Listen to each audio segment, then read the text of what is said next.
Hello বন্ধুরা, দেখুন আমি আজকে পাটিসাপটা পিঠা তৈরি করব।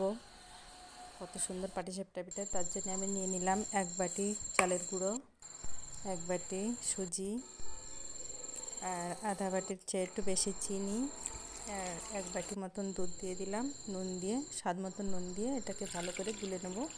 একটু জল দিয়ে পাতলা করে গুলে নেব। এবার আমি গুড় দিয়ে দিলাম, একটু চিনিও দিয়ে দেবো এর সঙ্গে, আর নারকেলগুলো দিয়ে এর ভিতরে পুরটাকে আমি তৈরি করে নেব। সুন্দর করে পুরটা আমি তৈরি করে নিচ্ছি। দেখুন রেডি হয়ে গেছে আমার পুরটা।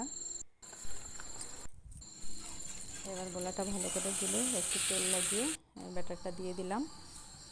নারকেলের এই পুরটা দিয়ে এবার পিঠাগুলো তৈরি করে নেব এক এক করে সব। দারুণ খেতে এই পাটিসাপটা পিঠাটা।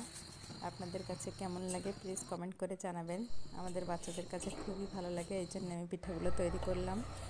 শীতকালে পিঠাগুলো খুবই ভালো লাগে। কি দারুণ হয়েছে দেখুন পিঠাগুলো। আপনাদের কাছে কেমন লেগেছে আমার এই ভিডিওটা প্লিজ কমেন্ট করে জানাবেন। দেখুন কি সুন্দর পাটিসাপটা পিঠা হয়েছে। Bye bye.